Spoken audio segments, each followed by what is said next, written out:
Bonjour, je m'appelle Evan Delacroix. Je suis professeur en sciences occultes. Vous n'êtes pas sans savoir que le monde regorge de mystères, de contes et de légendes. Mais saviez-vous qu'il existe un fond de vérité à tout cela? La magie, les créatures mythiques et toutes ces choses que l'on appelle surnaturelles existent bel et bien. En vérité, elles sont tout à fait naturelles. Si ces sujets vous passionnent ou si vous êtes juste curieux, restez avec moi, et dans les 10 minutes qui vont suivre, vous saurez la vérité, grâce au mystère d'Evan Delacroix.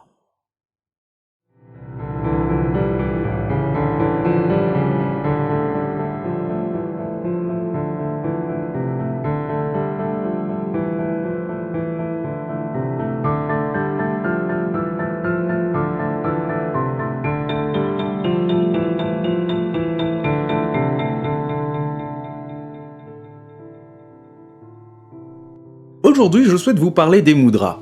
Même si ce nom ne vous dit rien, je suis persuadé que vous en avez déjà vu. Certains d'entre vous le connaissent probablement sous le nom de Sceau, ou habituellement par le truc des mains que font les ninjas dans Naruto. Enfin, blague à part, les mudras existent réellement. Quelle que soit la culture, on peut en avoir vu passer quelques-uns. Par exemple, on en retrouve sur les représentations du Christ, de Bouddha, bon, dans Naruto aussi, ou plus récemment dans le film Monster Hunter, attention spoiler, où le personnage que joue Tony Jaa exécute un enchaînement de mudras lors de sa prière.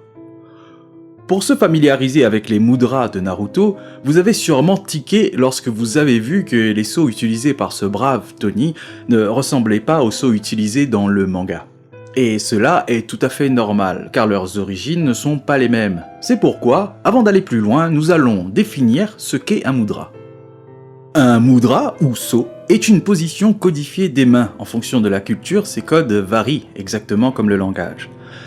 Par son nom même, mudra, venant du sanskrit qui signifie signe ou geste. Montrer quelque chose du doigt, c'est-à-dire poing fermé et index levé, est par définition un mudra. Mais ce qui nous intéresse, ce sont les utilisations mystiques de ces gestuels, comme il est le cas dans la culture hindouiste, bouddhiste, mais aussi dans le ninjutsu.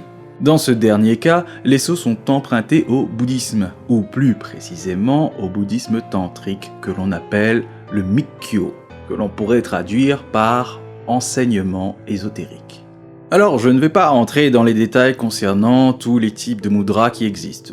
Non, mon objectif ici est de vous dire que ça existe, mais aussi et surtout que vous pouvez les utiliser. Enfin bon, c'est le principe même de l'émission, cela dit.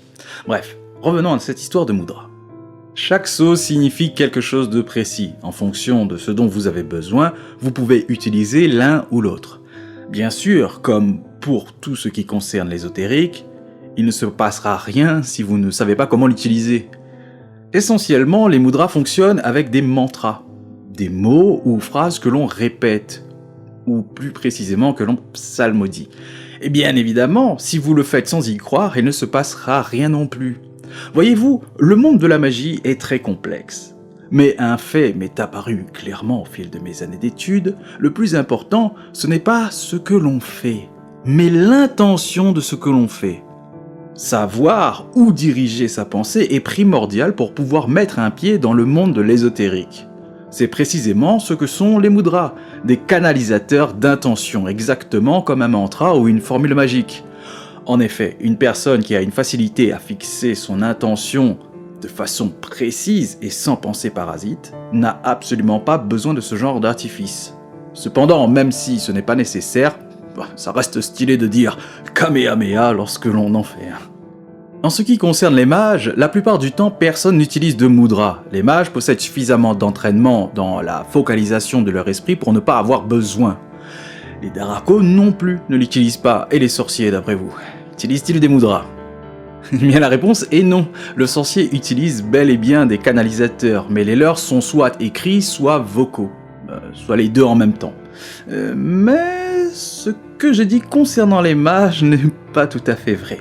Que ce soit le mage classique ou le mage draconique, ils peuvent utiliser certains mudras de leur fabrication. Alors, je m'explique, vous allez voir, c'est très simple. Puisque les mudras sont des canalisateurs, on peut les utiliser comme un réceptacle d'intention. Le mage choisit un mudra, ou crée un mudra, et il définit son intention. Le procédé peut être plus ou moins long en fonction du niveau du mage et de la complexité de l'intention. Une fois que cela est terminé, quoi qu'il arrive, pour ce mage, ce mudra, c'est ça, et rien d'autre. C'est pourquoi il est important de bien choisir son sceau. Mais à quoi peut bien servir un mudra si le mage n'en a pas besoin? Eh bien c'est simple.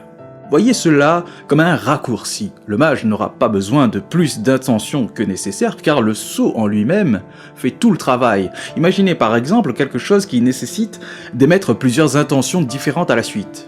Eh bien, le sceau exécutera lui-même ces différentes intentions.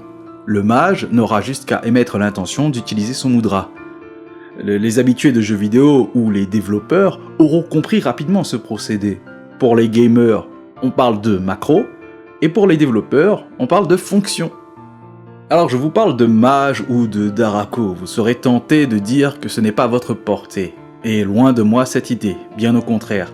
Si je vous en parle, c'est qu'il est possible pour n'importe qui de pouvoir utiliser les mudras. C'est justement fait pour être utilisé par le plus grand nombre. C'est là le principe même d'un canalisateur d'intention, vous aider à rester focalisé sur votre volonté. Et si ça se trouve, vous en utilisez déjà sans le savoir. Se croiser les doigts lorsque l'on est en train d'apprendre quelque chose ou lire, ou même regarder la télévision, vous permet de vous concentrer sur ce que vous faites. Ce n'est pas un mudra qui existe quelque part, c'est un mudra que vous avez créé. Et à force de le faire, l'intention dans ce mudra est devenue assez puissante pour vous aider à rester concentré. D'ailleurs, il est fort possible que lorsque vous avez besoin de réfléchir, vous croisez aussi les doigts de la même façon. Car inconsciemment, vous avez défini « je croise les doigts, je suis focus ». Et bien voilà, je crois avoir fait le tour des informations basiques à avoir sur les mudras. Comme cité précédemment, tout le monde les utilise, consciemment ou non. Mais maintenant que vous savez, pourquoi ne pas pousser cela un peu plus ? Utilisez un mudra déjà créé pour bénéficier de sa puissance, de son égrégore. Laissez-vous tenter par l'utilisation de mudras dans votre vie et vous verrez la différence. Peut-être même, qui sait, vous découvrirez un grand pouvoir en vous ouvrant au monde merveilleux que sont les sciences occultes. Et gardez en tête que le monde regorge de mystères et que bien souvent, il suffit de tendre l'oreille pour l'entendre nous dévoiler ses secrets. C'était Evan Delacroix, à bientôt pour le prochain épisode.